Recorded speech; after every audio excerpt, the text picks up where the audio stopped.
Coucou les petits loulous, j'espère que vous allez tous très bien. On se retrouve aujourd'hui pour une nouvelle histoire. Cric crac, mon histoire commence.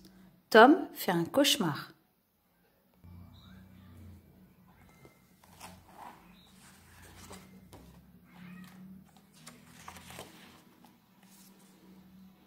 Tom, c'est l'heure, me dit maman.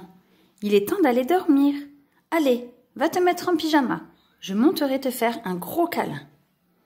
J'explique à maman que je veux bien me coucher, mais à condition qu'elle me raconte l'histoire que j'ai choisie, et je lui montre mon livre avec la sorcière.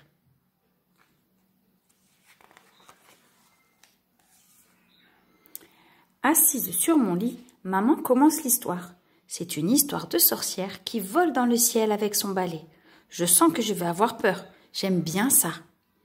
C'est une sorcière pas belle du tout. Elle a une verrue sur le nez, de la barbe au menton, et quand elle parle, il y a des crapauds qui sortent de sa bouche.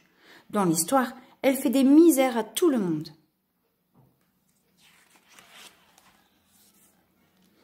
Le livre est terminé. Il faut dormir maintenant. Maman me fait un câlin et éteint la lumière avant de sortir de la chambre. J'essaie de m'endormir. Je regarde la fenêtre et je vois les rideaux bouger. J'ai l'impression qu'il y a quelqu'un derrière. Et si c'était la sorcière? Je me retourne et dans le noir, je vois un énorme monstre qui me regarde. Je n'ose plus bouger. J'ai de plus en plus peur. Je me mets à pleurer et j'appelle papa et maman. Et tant pis si le monstre peut m'entendre. Papa arrive et allume la lumière. Il me console et m'explique que le monstre que je voyais, c'était mes vêtements que maman avait posés sur le porte-manteau. Puis, il va fermer la fenêtre que maman avait entrebâillée parce qu'il fait chaud et me dit que c'est un courant d'air qui fait bouger les rideaux. Je suis rassurée. Je fais un gros bisou à papa. Je sens mes paupières qui se ferment doucement et je m'endors en serrant mon nounours.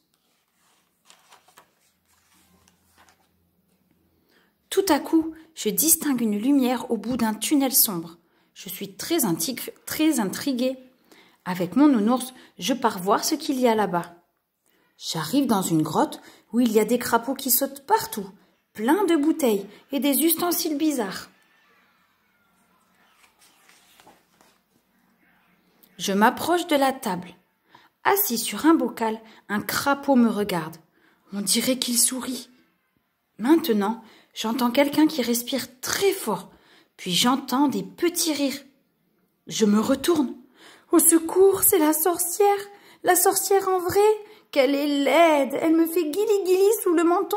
Je ne veux pas qu'elle me touche.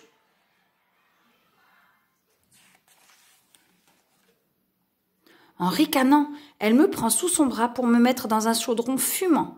Elle dit qu'elle adore manger les petits lapins bouillis. Je crie, mais personne ne peut m'entendre.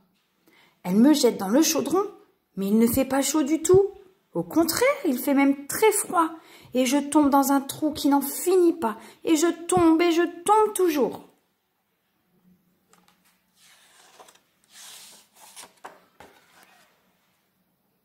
Je crie au secours et je me retrouve au bas de mon lit, en train de pleurer et d'appeler papa et maman. Papa et maman arrivent et me consolent. Je leur raconte ce qui m'est arrivé. Maman me dit que j'ai fait un cauchemar et m'explique que les sorcières n'existent pas, ou seulement dans les livres et dans l'imagination des petits-enfants.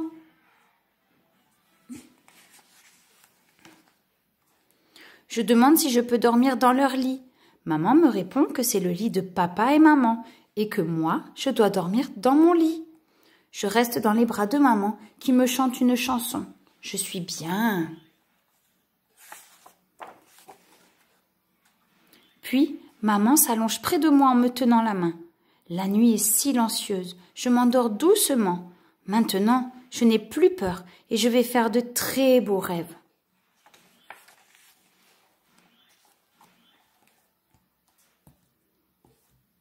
Cric crac, mon histoire est terminée. Si tu as aimé cette histoire, laisse-moi un petit pouce bleu. Et si tu veux savoir quand une nouvelle histoire sera disponible, demande à papa ou à maman si tu as le droit de t'abonner. À bientôt les petits loulous, bye bye.